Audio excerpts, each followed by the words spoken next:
जगत में शाश्वत रूप से नहीं रह सकते, हमें एक ना एक दिन मरना ही है।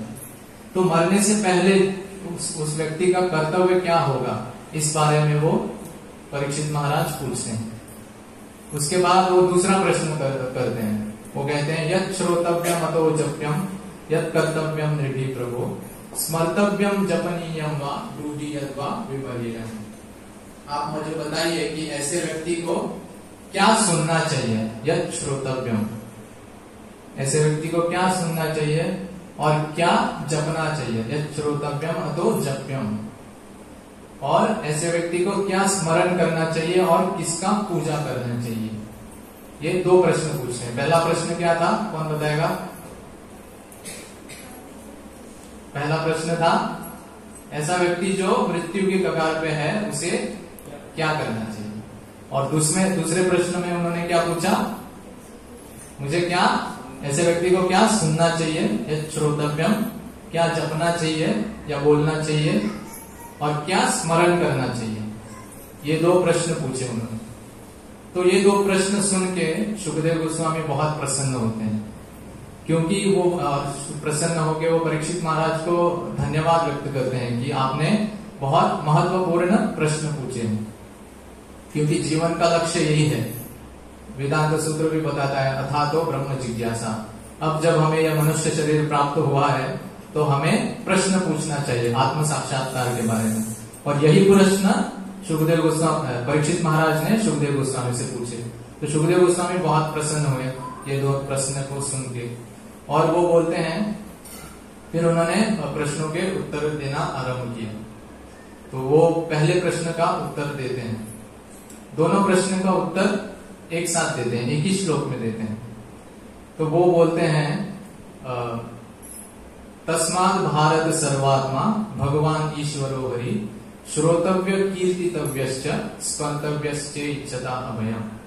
चे इच्छता अभयम, जिसकी इच्छा है कि मुझे अभय चाहिए, मुझे भय से मुक्त होना है, तो उसको क्या करना चाहिए, उसको भगवान श्री हरि का स्मरण करना चाहिए, भगवान श्री हरि के बारे में सुनना चाहिए और भगवान श्री हरि के बारे में बोलना चाहिए। वो बोलते हैं कि हे भरत महाराज के वंशज, तस्मात् भारत सर्वात्मा, भगवान श्री हरि, भगवान विष्णु, ये सभी के हृदय में परमात्मा के रूप में स्थित है, और हर एक व्यक्ति को चाहिए कि वो भगवान के बारे में श्रोतव्य, सुनने। तो परीक्षित महाराज ने प्रश्न किया था यह श्रोतव्यम, क्या सुनना चाहिए। तो सुखदेव गोस्वामी बोल रहे हैं भगवान हरि के बारे में सुनना चाहिए, श्रोतव्य।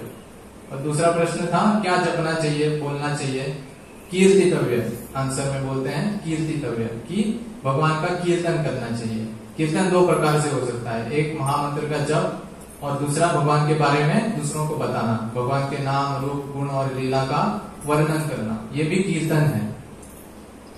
तो कीर्तितव्य। और तीसरा था स्मर्तव्य, कि भगवान के बारे में स्मरण करना चाहिए। तो ये तीन चीज अगर हम करेंगे तो हम भय से मुक्त हो जाएंगे। तो भय से मुक्त होने का यही मार्ग है, सुखदेव गोस्वामी बोलते हैं। और सबसे बड़ा भय क्या है इस जगत में, कोरोना का भय था, वो तो चला गया। मृत्यु का भय, सबसे बड़ा भय है मृत्यु का भय। किसी को मरना नहीं है, सभी को अमर रहना है, लेकिन कोई अमर नहीं रह पाता। चाहे आप जितना भी फेयर एंड हैंडसम या फेयर एंड लवली लगा लो, बालों में डाई लगा लो, या जो भी कर लो, एक ना एक दिन बुढ़ापा आएगा ही, झुर्रियां आएंगी, दो पैरों के अलावा तीसरी लाठी की भी जरूरत पड़ेगी, और फिर एक दिन हम चले जाएंगे इस जगत से। तो मृत्यु को कोई नहीं टाल सकता। मृत्यु सर्वहरस चाह, मृत्यु सबको ग्रह कर लेती है, पकड़ लेती है, कोई बच नहीं पाया मृत्यु से इस जगत में। तो इस मृत्यु के भय से अगर हमें बचना है तो सुखदेव गोस्वामी हमें ये रास्ता बता रहे हैं। क्या रास्ता बताया उन्होंने, तीन बातें बताई। श्रोतव्य, बोलिए, श्रोतव्य, कीर्तितव्य और स्मर्तव्य। ये तीन बातें हमें याद रखनी चाहिए। तो श्रोतव्य का अर्थ है भगवान के बारे में सुनना, और कीर्तितव्य का अर्थ है भगवान के बारे में बोलना और भगवान के नामों का जप करना।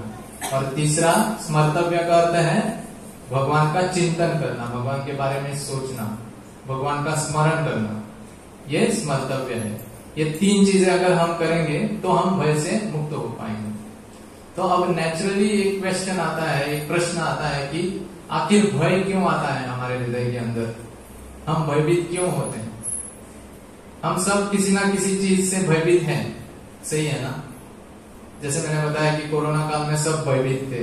अब कोरोना तो चला गया, लेकिन किसी की लाइफ में ऐसा हो सकता है कि उसका जॉब छूट गया या फैमिली में कुछ प्रॉब्लम है या किसी को कोई रोग हो गया, तो भय तो सबको रहता है, हम सभी भयभीत रहते हैं। तो ये भय क्यों आता है, कोई बता सकता है? भय का कारण क्या है?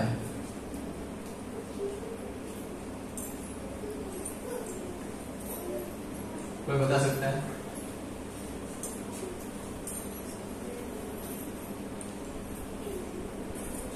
तो इस बारे में भी 11वें स्कंद में, हाँ माता जी कुछ बता रहे, आसक्ति के कारण भय आता है। तो आसक्ति क्यों आती है? आसक्ति का कारण क्या है?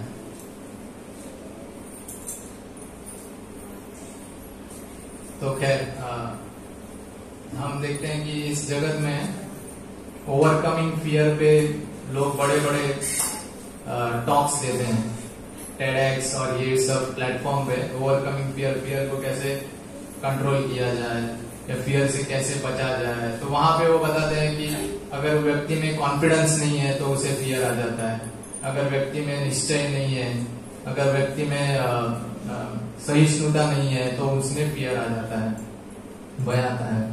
तो ये सब बाह्य कारण है, ये सब रूट कॉज नहीं है, ये मूल कारण नहीं है, ये सब बाह्य कारण है, सेकेंडरी रीजन।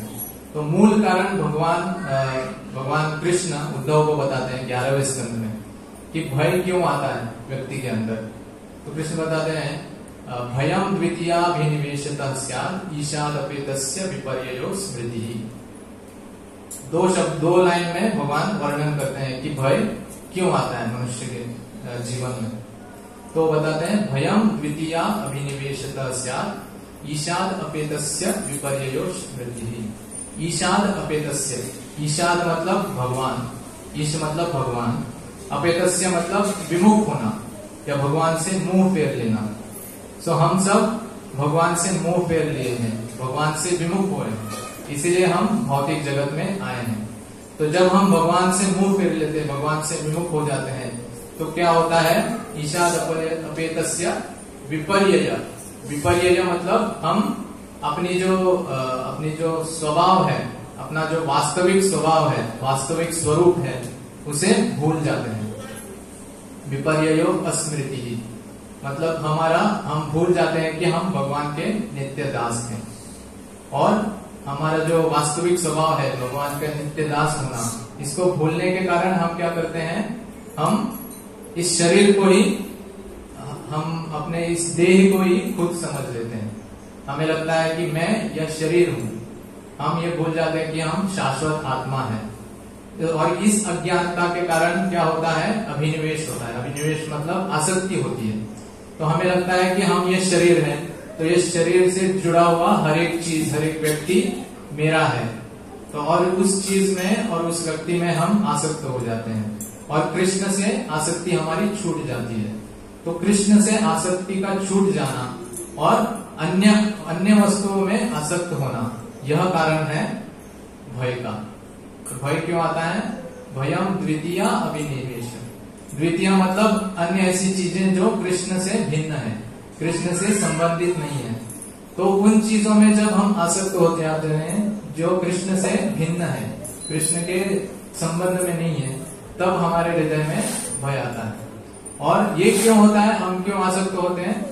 क्योंकि हम अपने वास्तविक स्वरूप को भूल जाते हैं। हम भूल जाते हैं कि हम कृष्ण के दास हैं। तो ये अज्ञानता के कारण भय आता है। तो भय आने का कारण है अज्ञानता, क्योंकि हम अज्ञानी हैं हमारे वास्तविक स्वरूप के बारे में, तो इसीलिए भय आता है। इसके लिए अगर हम उदाहरण देना चाहें तो अगर आप सोचो कि आप रात में इस कमरे में आ जाते हो, रात के समय इस कमरे में एंटर करते ही लाइट चली जाती है, तो क्या आपको भय नहीं लगेगा? भय लगेगा ना। बिना लाइट के कुछ नहीं दिख रहा है सामने, तो आप एक भी कदम आगे नहीं बढ़ाएंगे, क्योंकि आपको पता नहीं कहाँ पे क्या रखा है। हो सकता है आपके पैर में ठोकर लग के आपको कुछ हो जाए। तो जब तक आप मोबाइल निकाल के उसकी फ्लैश लाइट ऑन नहीं करते, तब तक आप एक कदम आगे नहीं बढ़ाएंगे। तो क्यों नहीं बढ़ाएंगे? क्योंकि इस कमरे में क्या है उसके बारे में आप अज्ञानी हैं। ये लाइट चली जाने के कारण आप अज्ञान में डूब गए, क्योंकि आपको कुछ नहीं दिख रहा इस कमरे में। इस कमरे में क्या है पता नहीं है, लाइट चले जाने के कारण। तो लेकिन जैसे लाइट चली आती है तब हम आपको ज्ञान हो जाता है कि इस कमरे में क्या है, और फिर आप आराम से इस कमरे में घूम सकते हो। और एक एग्जांपल देंगे तो अगर आप रात में चला रहे हो, कार चला रहे हो और स्ट्रीट लाइट नहीं है, बारिश में तो स्ट्रीट लाइट वैसे भी चलती नहीं है, तो कार चला रहे हो और अचानक आपकी हेडलाइट खराब हो जाती है, तो क्या आप कंटिन्यू करोगे ड्राइविंग करना? हेडलाइट, बिना हेडलाइट के कौन कौन ड्राइविंग करेगा रात में? कोई नहीं करेगा। क्यों? क्योंकि रास्ते के सामने कुछ नहीं दिख रहा है, रास्ते में क्या है उसके बारे में आप अज्ञानी हैं। आपको ज्ञान नहीं है कि रास्ते में क्या है, कहाँ पे स्पीड ब्रेकर है, कहाँ पे गड्ढा है, कहाँ पे गाय खड़ी है, कहाँ पे कुत्ता खड़ा है, कुछ नहीं पता है। तो इस अज्ञानता के कारण आप क्या करेंगे? आप आगे नहीं बढ़ेंगे और आपके मन में भय उत्पन्न होगा। आप आगे बढ़ना भी चाहें तो आपके मन में भय उत्पन्न होगा। तो ये भय क्यों उत्पन्न होगा? क्योंकि आप रास्ते के बारे में अज्ञान है, रास्ते में क्या है आपको पता नहीं। उस अज्ञानता के कारण आप आगे नहीं बढ़ेंगे, आप उस अज्ञानता के कारण आपके मन में भय हो जाएगा। लेकिन जब आप जैसे ही हेडलाइट्स अपनी ऑन कर लेते हैं, हेडलाइट्स को सही कर लेते हैं, तो फिर आप जब देखेंगे तो रास्ते में सब कुछ दिखाई पड़ेगा, तब फिर आपको रास्ते का ज्ञान हो जाएगा और फिर आपका भय चला जाएगा।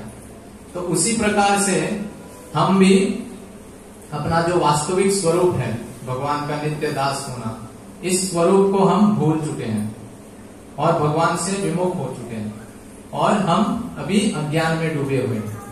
इस अज्ञानता के कारण हमारे मन में भय उत्पन्न होता है।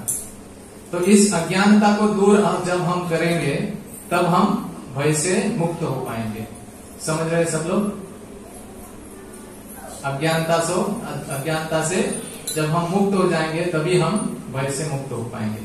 तो उस अज्ञानता से कैसे मुक्त हुआ जाए? तो उस अज्ञानता से मुक्त होने के लिए शुकदेव गोस्वामी ये 3 चीज बताते हैं कि जब हम भगवान के बारे में सुनेंगे, भगवान के बारे में बोलेंगे और भगवान का स्मरण करेंगे, तो भगवान हमारे अंदर से सारे अनर्थों को निकाल देंगे और जो हमारा वास्तविक स्वरूप है उसको जागृत कर देंगे। और जब वो ज्ञान हमें आ जाएगा कि हम भगवान के नित्य दास हैं और हमारा स्वरूप क्या है? सच्चिद आनंद, तो इस स्वरूप को जब हम जान लेंगे तब हम भय से मुक्त होंगे। तो इसका प्रमाण क्या है? इसका प्रूफ क्या है कि अज्ञानता नष्ट हो जाएगी तो हम भयभीत नहीं होंगे? तो इसका प्रूफ है भगवान के भक्त। भगवान का कोई भी शुद्ध भक्त आप ले लीजिए, वो कभी भी किसी भी अवस्था में भयभीत नहीं हुआ है। भागवतम स्वयं कहता है, नारायण परा सर्वे न कुतश्चन विद्यति स्वर्गापवर्ग नरकेशु अपितुल्यार्थ दर्शना। नारायण परा जो भक्त है, नारायण की शरणागत जिस भक्त ने ली है, उसको किसी भी स्थिति में भय नहीं लगता, चाहे वो पृथ्वी पे हो, चाहे वो स्वर्ग में हो या चाहे वो नर्क में हो। किसी भी परिस्थिति में जो नारायण का भक्त है, भगवान का भक्त है, गौर निताय का भक्त है, उसे भय नहीं लगता, वो डरता नहीं किसी भी स्थिति में। क्यों नहीं डरता? क्योंकि वो हर वस्तु को भगवान के संबंध में देखता है और वो जानता है कि मैं शरीर नहीं हूँ, मैं भगवान का शाश्वत अंश हूँ और ये शरीर नश्वर है लेकिन मैं नश्वर नहीं हूँ, मैं शाश्वत हूँ। तो इसके कारण, इस साक्षात्कार के कारण भगवान के भक्त निडर होते हैं। जैसे हम उदाहरण देखते हैं प्रहलाद महाराज का। प्रहलाद महाराज की कथा सभी को पता है, प्रहलाद महाराज और हिरण्यकशिपु। तो प्रहलाद महाराज हिरण्यकशिपु के पुत्र थे। तो और वो भगवान के बहुत बड़े भक्त थे। और हिरण्यकशिपु कौन था? सबसे बड़ा गैंगस्टर था उस टाइम का, सबसे बड़ा राक्षस था, और उसको देवता लोग भी डरते थे। आजकल के जो डाकू है, गुंडा है, उनसे कोई नहीं डरता, उनको कोई जानता भी नहीं है आजकल। लेकिन वो हिरण्यकशिपु इतने बड़े राक्षस थे कि देवता भी उनसे डरते थे। इंद्र, चंद्र, वरुण, ऐसे सब देवता उनसे भयभीत रहते थे और छुप जाते थे कि कहीं ये आके मुझे पकड़ ना ले, कहीं ये आके मुझे दंड ना दे। तो ऐसे देवता भी वहां उनसे छुपते थे। लेकिन हिरण्यकशिपु के स्वयं के घर में प्रहलाद महाराज का जन्म हुआ। प्रहलाद महाराज भगवान के बहुत बड़े भक्त थे। तो प्रहलाद महाराज जब छोटे थे, जब अपनी माँ के गर्भ में थे, उनकी माँ का नाम था कयादु। तो उनकी माँ नारद मुनि के आश्रम में रही थी, जो वृंदावन में गोवर्धन पे हैं। तो नारद मुनि के आश्रम में रहते हुए जब प्रहलाद महाराज अपनी माँ की कोख में थे, तो नारद मुनि ने उनकी माँ को प्रवचन दिया था, भक्ति के बारे में बताया था। तो जब वो माँ की कोख में थे तो उन्होंने वो सुन लिया प्रहलाद महाराज ने, जैसे अभिमन्यु ने सुन लिया था। जब वो अभिमन्यु ने जब सुभद्रा के गर्भ में थे, तो जब अर्जुन ने उनको बताया था कि चक्रव्यूह को कैसे भेजना है, तब सुभद्रा मैया ने भी उसको सुना था। और अभिमन्यु उनके पेट में होने के कारण अभिमन्यु ने भी वो सुना था, और उनको इसके लिए वो ज्ञान था कि चक्रव्यूह को कैसे भेज सकते हैं। तो उसी प्रकार से कयादु के पेट में प्रहलाद महाराज थे। तो नारद मुनि ने जब कयादु को भगवत भक्ति के बारे में सुनाया, तो प्रहलाद महाराज ने भी उनकी कोख में नारद मुनि का प्रवचन सुना। श्रोतव्य मतलब सुना उन्होंने। और जब वो कोख से बाहर आए, उनका जब जन्म हुआ, 5 साल के जब वो बने, तब उनको गुरुकुल में भेज दिया गया। और गुरुकुल में वो लोग भगवत भक्ति के बारे में कुछ नहीं पढ़ाते थे, वो उल्टा पढ़ाते थे। शंड और अमर जो उनके टीचर थे, वो बताते कि विष्णु हमारा परम दुश्मन है और हिरण्यकशिपु हमारा कौन है? देवता है। विष्णु का नाम नहीं लेना चाहिए, हिरण्यकशिपु का नाम लेना चाहिए।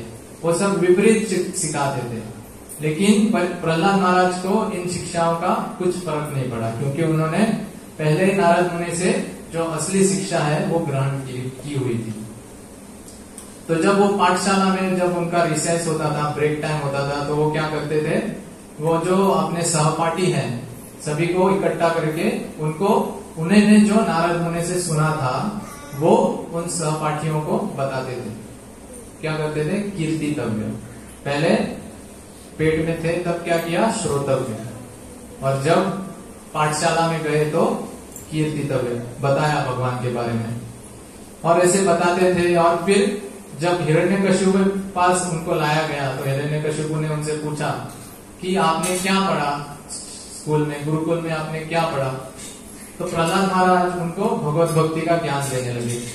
आप सोचिए, हिरण्यकशिपु जो विष्णु को अपना दुश्मन मानता है, प्रहलाद महाराज खुद का बेटा उनको बोल रहा है कि आपको विष्णु से मैत्री करनी चाहिए। विष्णु ना केवल मैत्री करनी चाहिए, लेकिन विष्णु की आराधना करनी चाहिए, विष्णु की पूजा अर्चना करनी चाहिए। मतलब वो बता रहे हैं कि आपका जो दुश्मन विष्णु है उसकी आप पूजा आराधना करो, अर्चना करो। तो कितना साहस चाहिए। और वो एक 5 साल का छोटा सा बच्चा था प्रहलाद महाराज, लेकिन फिर भी क्योंकि नारद मुनि के संग के कारण वो शुद्ध बन गया था, भक्त बन गया था प्रहलाद। तो इसीलिए उसके मन में तनिक भी भय नहीं था, और इसीलिए वो हिरण्यकशिपु को ऐसी बातें बोल सका कि नारायण ही परम ईश्वर है, नारायण के भजन करना चाहिए, नारायण के बारे में सुनना चाहिए, उनकी पूजा आराधना करनी चाहिए। तो जब हिरण्यकशिपु ने यह सुना, तो हिरण्यकशिपु बहुत गुस्सा हो गया। और गुस्सा होके वो खुद तो उसने सोचा कि मैं खुद अगर मारूंगा अपने बेटे को तो वो अच्छा नहीं होगा, तो लोग बोलेंगे कि कैसा बाप है, खुद ही बेटे को मार दिया। तो पहले उन्होंने क्या किया कि अपने जो सैनिक है उनको बुलाया और बोला कि इसको पहाड़ से नीचे फेंक दो। तो जब ऐसी आज्ञा प्रहलाद महाराज के बारे में हुई, तो प्रहलाद महाराज डरे क्या? नहीं डरे। और जब उनको पहाड़ से नीचे फेंक दिया गया, तो प्रहलाद महाराज भगवान विष्णु के बारे में सोच रहे थे, उनका स्मरण कर रहे थे। वो सोच रहे थे कि अगर भगवान विष्णु किसी को मारना चाहते हैं तो उनको कोई बचा नहीं सकता, और भगवान विष्णु अगर किसी की रक्षा करना चाहते हैं तो उनको कोई मार नहीं सकता। राखे कृष्ण मारे कृष्ण राखे के। तो वो भगवान के बारे में उन्होंने स्मरण किया। जब विपदा आई, संकट आए उनपे, तो उन्होंने क्या किया? स्मर्तव्य, सोचा, भगवान के बारे में स्मरण किया, और इसके कारण वो भय से मुक्त हो पाए। ऐसा नहीं था कि जब उनको पहाड़ से जब नीचे ढकेल दिया गया तो वो चिल्लाए नहीं। वो शांत थे, वो भगवान के बारे में स्मरण कर रहे थे, और उनको भगवान पे इतना गाढ़ विश्वास था कि भगवान मेरी रक्षा करेंगे, कि वो उन्होंने उनका विश्वास चेक करने के लिए भगवान श्री हरि क्या करते हैं कि जब वो नीचे गिर रहे हैं नीचे, और जमीन से उनका डिस्टेंस कम होते जा रहा है, तो विष्णु देखना चाहते हैं कि परीक्षित प्रहलाद महाराज डरेंगे या नहीं। प्रहलाद महाराज अब बोलेंगे कि अरे विष्णु, मैं तो आपका भक्त हूँ, मुझे कैसे आप नहीं बचा रहे हो। लेकिन फिर भी 1 इंच का फर्क जब था, तब तक भी भगवान नारायण ने उनकी परीक्षा ली, और तब तक उस समय भी प्रहलाद महाराज घबराए नहीं, डरे नहीं, क्योंकि उनको भगवान पे पूरा विश्वास था। और फिर भगवान फिर उनको कैच कर लेते हैं और उनको कुछ नहीं होता। उसके बाद उनको फिर हाथियों के पैरों के नीचे कुचलने का प्रयास करते हैं, बहुत सारी उनको विपदाएं देते हैं, लेकिन फिर भी प्रहलाद महाराज को कुछ नहीं होता, क्योंकि वो भगवान श्री हरि के दास होते हैं। भगवान श्री हरि का उन्होंने आश्रय लिया। तो पेट में उन्होंने क्या किया? श्रोतव्य, सुना भगवान के बारे में। और जब स्कूल में थे उन्होंने क्या किया? कीर्तितव्य, भगवान के बारे में बताया। और जब संकट आया उनके ऊपर तो क्या किया उन्होंने? स्मर्तव्य, भगवान का स्मरण किया। तो ये 3 चीजों करने के कारण वो भय से मुक्त हो गए। उसी प्रकार अम्बरीश महाराज की भी कथा हम सुनते हैं। अम्बरीश महाराज की कथा किस किस को पता है? हाथ ऊपर करिए,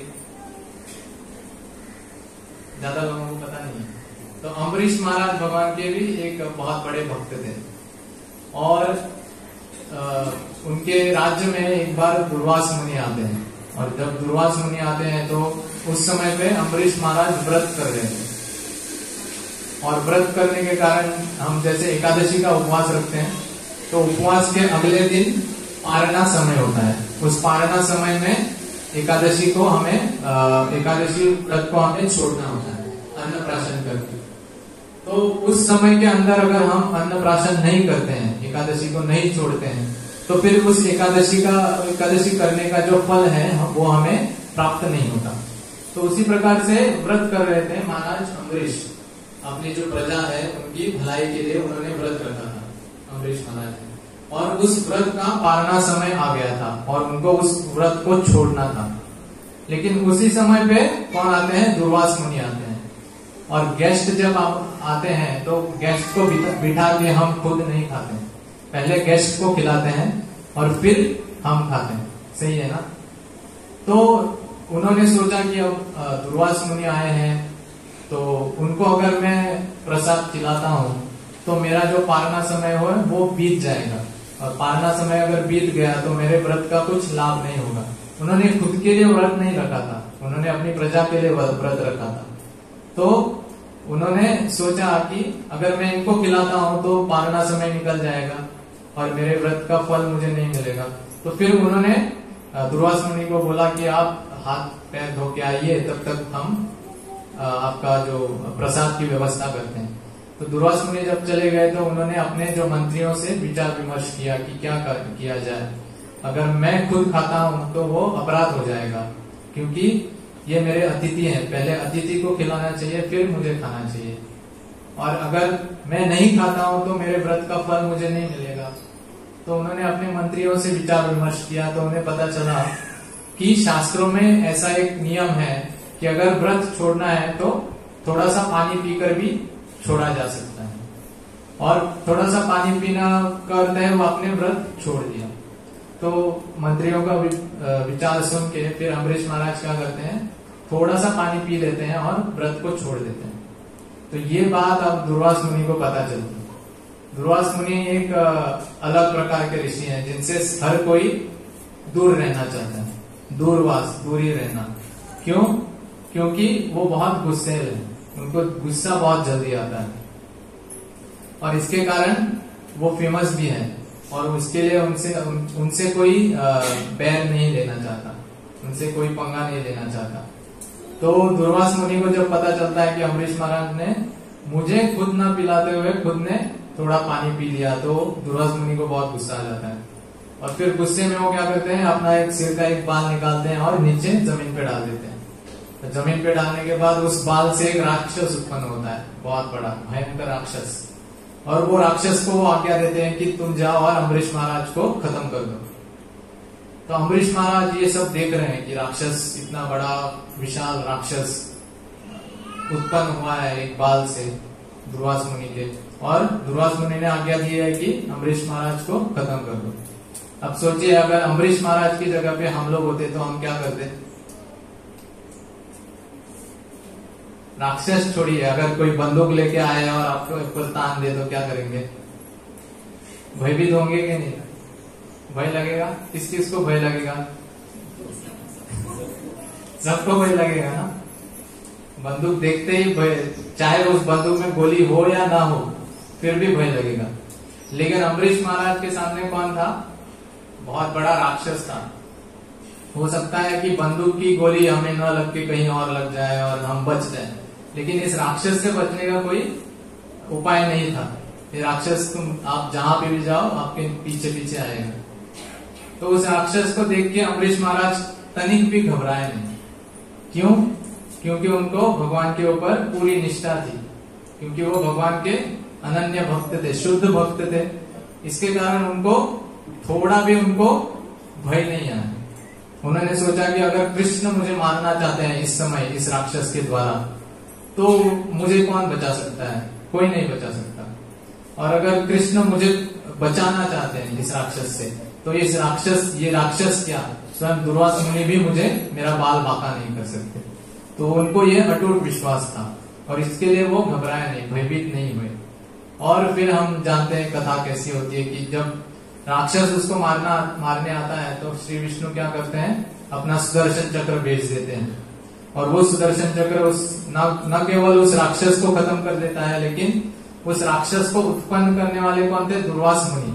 वो दुर्वास मुनि के पीछे भी वो सुदर्शन भागने लगता है दुर्वास मुनि को खत्म करने के लिए। फिर दुर्वास मुनि भागते हैं, इस पृथ्वी लोक से स्वर्ग लोक में जाते हैं, इंद्र के पास जाते हैं। इंद्र बोलते हैं नहीं, सुदर्शन के सामने मेरा बस नहीं चलेगा।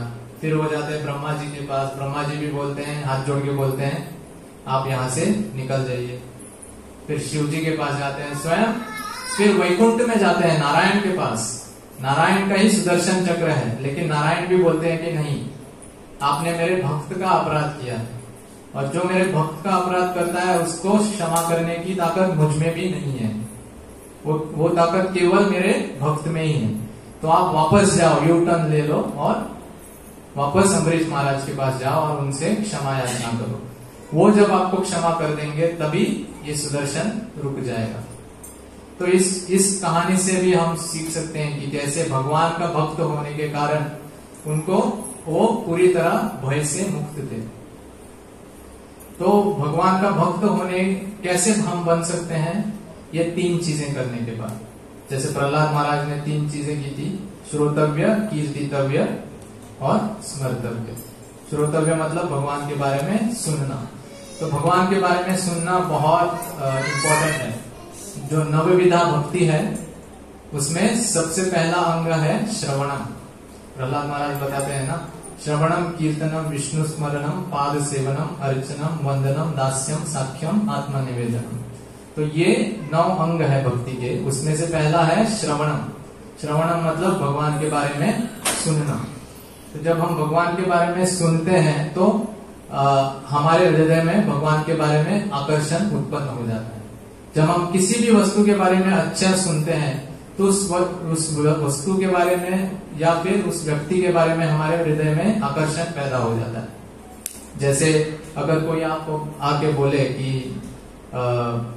यहाँ पे नुक्कड़ पे बहुत अच्छा होटल ओपन हुआ है, वहां का वड़ा पाव बहुत अच्छा है, तो जैसे आप सुनते हैं आपको क्या होता है, मन में आकर्षण उत्पन्न हो जाता है, क्योंकि आपने सुना उस चीज के बारे में, तो आकर्षण होता है कि हाँ बहुत अच्छा होगा, मैंने इतना वड़ा पाव खाया है, कुछ अच्छा नहीं लगा, वहां पे जाके देखता हूँ थोड़ा अच्छा होगा, तो ऑटोमेटिकली वो आकर्षण उत्पन्न हो जाता है। जैसे रुक्मिणी देवी थी, रुक्मिणी देवी जो भगवान कृष्ण की सबसे पहले पत्नी थी, तो उन्होंने कृष्ण को देखा नहीं था। आजकल फेसबुक व्हाट्सएप पे सब वीडियो कॉल करके देख लेते हैं, जांच परख कर लेते हैं कि कैसा दिखता है, वो फिल्टर लगा के फोटो निकाला है या नहीं, वो सब पता चल जाता है फोटो में। लेकिन उस समय व्हाट्सएप फेसबुक वगैरह कुछ नहीं था। उस समय सिर्फ रुक्मिणी देवी ने सुना था, नारद मुनि के मुख से सुना था कि कृष्ण कौन है, कैसे दिखते हैं, कैसे वो मोर पंख धारण करते हैं, उनका जो हास्य कैसा है, उनकी स्माइल कैसी है, उनकी आंखें कैसी है, केवल उन्होंने सुना, उन्होंने फोटो भी नहीं देखा था। सिर्फ सुनने से रुक्मिणी देवी के हृदय में कृष्ण के प्रति आकर्षण उत्पन्न हुआ, और फिर उन्होंने अपना जो लव लेटर है, प्रेम पत्र, दुनिया का सबसे पहला प्रेम पत्र रुक्मिणी देवी ने कृष्ण के लिए लिखा था। उसके बाद कृष्ण आके उनका हरण करके फिर विवाह कर लेते हैं। तो कहने का तात्पर्य यह है कि जब हम भगवान के बारे में सुनते हैं, तो भगवान के बारे में सुनने से हमारे हृदय में भगवान के प्रति आकर्षण उत्पन्न हो जाता है, और भगवान के बारे में प्रति जितना आकर्षण उत्पन्न हो जाता है, उतना भौतिक वस्तुओं के प्रति जो आकर्षण है वो कम हो जाता है। दोनों प्रोपोर्शनल है, इनवर्सली प्रोपोर्शनल है, एक जैसे ही बढ़ेगा दूसरा कम हो जाएगा। जब हम भौतिक वस्तुओं के प्रति अगर हमारा आकर्षण बढ़ेगा, तो भगवान के प्रति आकर्षण कम हो जाएगा, और जब भगवान के प्रति आकर्षण बढ़ेगा तो भौतिक वस्तुओं के प्रति आकर्षण कम हो जाएगा। तो भगवान के प्रति आकर्षण बढ़ाना है तो हमें सुनना चाहिए, और हम सुनेंगे तब फिर हमारे जो अनर्थ है वो नष्ट हो जाएंगे। वो है श्रोतव्य। दूसरा है कीर्तितव्य। कीर्तितव्य मतलब भगवान के बारे में दूसरों को बताना, भगवान की नाम रूप गुण लीला इनका वर्णन करना, इसको कीर्तितव्य कहते हैं। और कीर्तितव्य का सबसे महत्वपूर्ण अंग है हरिनाम करना। हरिनाम करना ये भी कीर्तितव्य का अंग है। जिह्वा को हरिनाम लेने में हम एंगेज करना। जब हम हरिनाम करते हैं, भगवान के नामों का जप करते हैं, तो वो जप हमारे हृदय को परम पावन पुण्य कर देता है। हमारे हृदय के जो कल्मश है उसको पूरी तरह से मिटा देता है। जो हमारे हृदय में धर्म, काम, क्रोध, लोभ, मोह जो अनर्थ है उसको पूरी तरह से नष्ट कर देता है, और वो नष्ट करने के कारण फिर भगवान के प्रति हमारा आकर्षण और बढ़ जाता है। तो हमारे जो वारकरी संप्रदाय के बहुत सारे आचार्य हुए, संत तुकाराम, संत नामदेव, ऐसे उन्होंने भी एक कीर्तन को बहुत महत्व दिया है। इवन संत तुकाराम बोलते हैं कि नाम संकीर्तन साधन पैसों पे जड़तिल पापे जन्मांतरी, न लगे सायास जावे वनांतरा, सुखे ये तो घरा नारायण। वो बोलते हैं कि नाम संकीर्तन ये जो साधन है ये बहुत ही सहज है, बहुत ही इजी है। साधन कोई सोपे बहुत इजी है। इससे क्या होगा, जड़तिल पापे जन्मांतरी, हमारे जो जन्म जन्मांतर की जो पाप है वो नष्ट हो जाएंगे। जड़तिल पापे जन्मांतरी, न लगे सायास जावे वनांतरा। इसके लिए आपको घर छोड़ के वन में जाने की आवश्यकता नहीं है। आप जिस भी स्थिति में हैं उस स्थिति में आप हरिनाम कर सकते हैं, भगवान के नाम का जप कर सकते हैं, और उससे क्या हो जाता है फिर, सुखे ये तो घरा नारायण, आपके घर पे ही नारायण पधार है। अगर हम हरिनाम करेंगे तो भगवान खुद हमारे घर में प्रवेश करेंगे। सुखे ये तो घरा नारायण। और एक भजन में वो कहते हैं, फुटो है मस्तक तुटो है शरीर, नामाचा गजर सोडू नये, नाशवंत देह झाला जरी भंग, तरी कीर्तन रंग सोडू नये। अगर हमारा मस्तक फूट जाए या फिर हमारा शरीर भंग हो जाए, फिर भी हमें भगवान का हरिनाम छोड़ना नहीं चाहिए। ये जो नाशवंत देह है, ये अगर इसका भी अगर भंग हो जाए, फिर भी हमें कीर्तन का रंग छोड़ना नहीं चाहिए। तो भगवान के नामों का जप ये कलयुग में सबसे महत्वपूर्ण कार्य है एक जीव के लिए। ये कलयुग का युग धर्म है। इसीलिए श्रील प्रभुपाद जी वो बार बार भागवतम में हो या भगवत गीता में हो, वो इस श्लोक को कोट करते हैं। कौन सा? हरेर नाम हरेर नामैव केवलम कलौ नास्त्यैव नास्त्यैव नास्त्यैव गतिरन्यथा, कि हरि नाम के अलावा इस कलयुग में और कोई भी मार्ग नहीं है इस कली के कलमश से मुक्त होने का। तो ये हुआ कीर्तितव्य, श्रोतव्य, कीर्तितव्य। और तीसरा है स्मर्तव्य, भगवान का स्मरण करना। तो जब हम भगवान के बारे में सुनते हैं तो जो हम सुनते हैं वही हम बोलते हैं। जैसे जब बचपन में जब छोटा बच्चा होता है तो वो बच्चे को उस समय बोलना नहीं आता, लेकिन वो क्या करता है, अपने माँ बाप से सुनता है। मम्मी उनको बोलती है कि बेटा मम्मा बोलो या बेटा डैडा बोलो, तो वो सुनता है और जो वो सुनता है वही वो बोलता है। फिर वो बोलना सीख जाता है, सुन के वो बोलना सीख जाता है। तो उसी प्रकार से जब हम भगवान के बारे में सुनेंगे तो ऑटोमेटिकली हम भगवान के बारे में बोलेंगे भी, और जब हम बोलेंगे तो भगवान का स्मरण भी करेंगे। तो सुनना बहुत इंपॉर्टेंट है। जो सुनेंगे वो बोलेंगे और जो बोलेंगे उसका स्मरण होगा। जो हम बोलते हैं उसको हम स्मरण करते हैं। तो तीसरा है स्मर्तव्य, और जब हम भगवान का स्मरण करते हैं तो भगवान हमारी हमेशा रक्षा करते हैं। जैसे द्रौपदी है, द्रौपदी का जब वस्त्रहरण हो रहा था तो सबके पास गई मदद मांगने के लिए। पितामह भीष्म के पास गई, अपने 5 पतियों के पास गई, द्रोणाचार्य के पास गई, लेकिन किसी ने उनकी मदद नहीं की। लेकिन फिर अंत में उन्होंने क्या किया, भगवान श्री कृष्ण का स्मरण किया कि आप ही मुझे अब इस स्थिति से बचा सकते हो। तो फिर कृष्ण ने उनको बचाया। उसी प्रकार गजेंद्र जो हाथी था उसको मगरमच्छ ने पकड़ा हुआ था जलाशय के अंदर, तालाब के अंदर। उस हाथी के पैर को मगरमच्छ ने पकड़ा हुआ था। तो ये जो गजेंद्र हाथी है वो अपने जो परिवार के जो बाकी लोग हैं उनसे सहायता मांगता है, लेकिन उनके परिवार के बाकी गण कुछ सहायता नहीं कर पाते। अंत में वो भगवान का स्मरण करता है। भगवान का स्मरण करने के कारण क्या होता है, भगवान फिर उनको बचा लेते हैं। इस प्रकार जो भी भगवान का स्मरण करता है भगवान उनकी अवश्य रक्षा करते हैं। और भगवान भगवद गीता में भी बताते हैं कि मेरे भक्तों का कभी नाश नहीं होता, मेरे भक्तों को मैं हमेशा अभयदान प्रदान करता हूँ। इसीलिए हमें चाहिए कि हम भगवान का स्मरण करें। एक भजन में एक वैष्णव कवि बोलते हैं, भजहु रे मना श्री नंद नंदन अभय चरणारविंदरे। वो अपने मन को बता रहे हैं कि हे मन, आप क्या करो, भगवान श्री नंद नंदन का चिंतन करो, भगवान श्री नंद नंदन के बारे में स्मरण करो। उससे क्या हो जाएगा, अभय चरण, आपको अभय दान प्राप्त होगा, आप भय से मुक्त हो जाओगे। तो ये है स्मर्तव्य। तो श्रोतव्य, कीर्तितव्य और स्मर्तव्य, ये 3 चीज अगर हम करेंगे तो हम भी प्रहलाद महाराज की तरह या अम्बरीश महाराज की तरह भय से मुक्त हो पाएंगे। और कोई रास्ता नहीं है भय से मुक्त होने का। आप कितने भी मोटिवेशनल सेमिनार्स अटेंड करो, आप कितना भी अपनी फिजिकल बॉडी बनाओ या फिर कितना भी कॉन्फिडेंट आप दिखाओ, लेकिन भय से मुक्तता होगी नहीं। और सबसे बड़ा भय मृत्यु, उससे तो मुक्त कभी नहीं होने वाले। तो अगर हम मृत्यु के भय से मुक्त होना चाहते हैं और इस भौतिक जगत के अन्य जो छोटे मोटे भय हैं उनसे मुक्त होना चाहते हैं, तो यही मार्ग है। कौन से 3 शब्द हैं, किसको याद है? श्रोतव्य, कीर्तितव्य और स्मर्तव्य।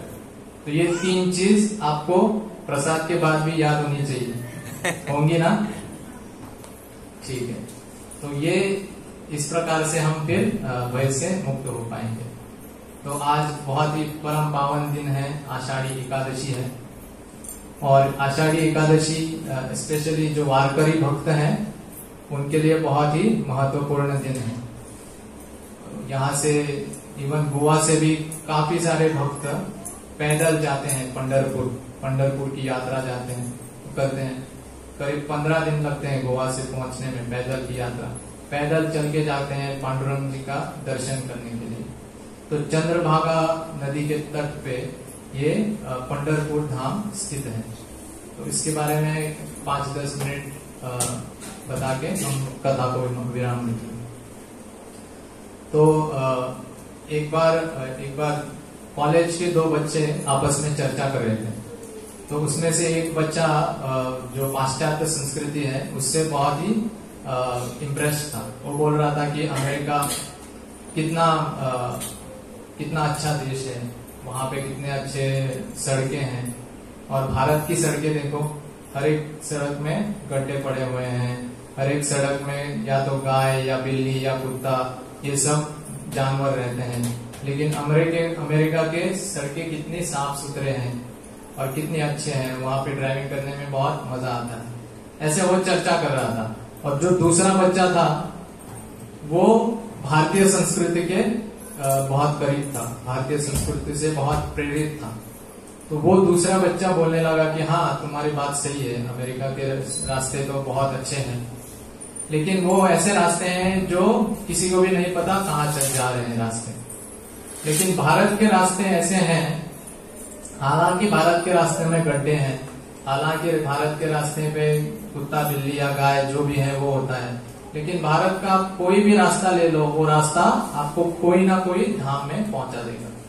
कि भारत में इतने सारे धाम हैं कि आप कोई भी रास्ता पकड़ो, वो रास्ता अंत में किसी ना किसी धाम पे आपको लेके जाएगा। कितनी सुंदर बात है कि आप अगर कहीं जा रहे हैं रास्ते में और आपको पता ही नहीं है कहाँ जाना है तो क्या फायदा। और अगर आप जा रहे हैं रास्ते में और वो रास्ता अगर आपको भगवान के धाम में लेके जा रहा है तो कितना सौभाग्य है। तो भारत के कोई भी रास्ता आप ले लो, किसी ना किसी धाम में आपको लेकर ही जाएगा। तो पंढरपुर इन ऐसे धामों में से एक धाम है। तो महाराष्ट्र का कैपिटल क्या है पता नहीं, गोवा का पणजी है ना, वैसे महाराष्ट्र का क्या है, मुंबई है। तो मुंबई तो भौतिक दृष्टि से महाराष्ट्र का कैपिटल है, लेकिन आध्यात्मिक दृष्टि से महाराष्ट्र का कैपिटल है पंढरपुर। महाराष्ट्र नाम क्यों पड़ा पता है किसी को? महाराष्ट्र नाम इसलिए पड़ा क्योंकि महाराष्ट्र उस प्रदेश में बहुत सारे साधु संत हो गए, बहुत सारे भगवान के भक्त हुए हैं, महाजन हुए हैं, महाभागवत हुए हैं, इसीलिए उस प्रदेश का नाम महाराष्ट्र पड़ा था।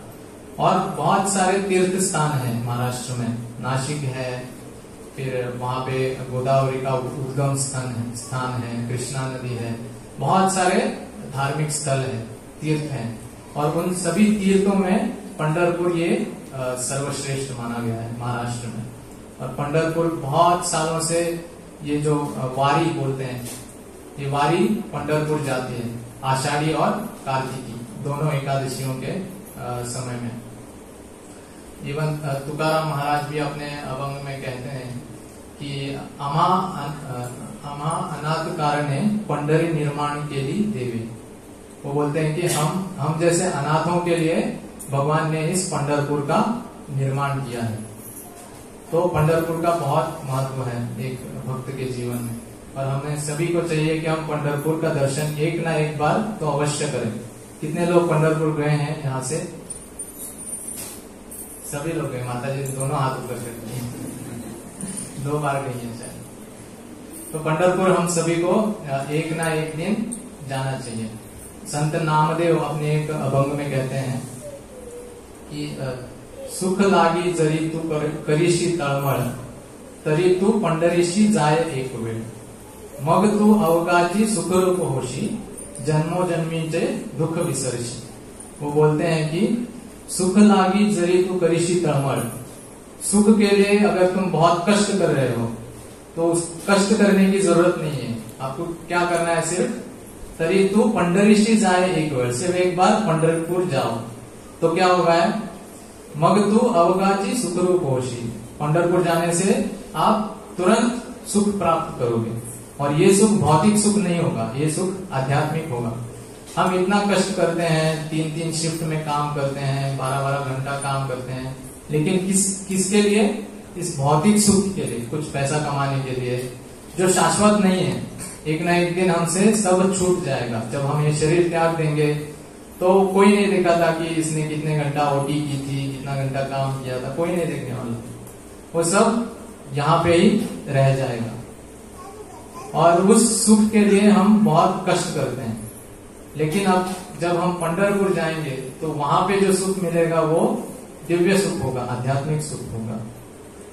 मग तू अवगाची सुखरूप होशील, जन्मों जन्मीचे दुख विसर्जित, जन्म जन्मांतर के दुख है वो आप भूल जाओगे, ऐसा स्थान है पंढरपुर। तो पंढरपुर में हमारे काफी सारे आचार्य वहां पे उन्होंने वो गए हैं पंढरपुर, और भगवान श्री विठल का दर्शन उन्होंने किया है। काफी सारे ग्रंथों की रचना भी वहां पे की है उन्होंने। जैसे चैतन्य महाप्रभु वो भी पंढरपुर गए थे। जब वो दक्षिण यात्रा में गए तो एक स्थान पे वो रुके थे, पंढरपुर स्थान में वो रुके थे, और पंढरपुर में विठल जी की मूर्ति को देख के बहुत उल्लासित हो गए थे, और वहां पे वो उन्होंने भाव विभोर होके वहां पे हरिनाम संकीर्तन किया था। और जैसे अभी आषाढ़ी कार्तिकी एकादशी में जैसे जितने भक्तगण आते हैं और इतनी भीड़ होती है, उसी प्रकार श्री चैतन्य महाप्रभु का नृत्य देखने के लिए उस समय पे उतनी भीड़ जमा हुई थी। लाखों की तादाद में आसपास के लोग, आसपास के गांवों से लोग आए थे। श्री चैतन्य महाप्रभु का उन्होंने दिव्य दर्शन किए। श्री चैतन्य महाप्रभु के बाद फिर नित्यानंद प्रभु भी चैतन्य महाप्रभु से पहले पंढरपुर आए थे, और नित्यानंद प्रभु ने पंढरपुर में दीक्षा ली थी। एवं श्री चैतन्य महाप्रभु के जो बड़े भाई थे विश्वरूप, वो भी पंढरपुर आए थे। उन्होंने पंढरपुर को अपना निवास स्थान बनाया था, वहां पे वो रुके और वहीं पे उन्होंने अपना देह त्याग दिया था। उसके बाद रामानुजाचार्य आए थे, शंकराचार्य आए थे। शंकराचार्य जब आए तो उन्होंने वहां पे एक स्तोत्र की रचना की, जिसको हम पांडुरंग अष्टकम के नाम से आज जानते हैं। तो वो शंकराचार्य जी ने पंढरपुर में लिखा था।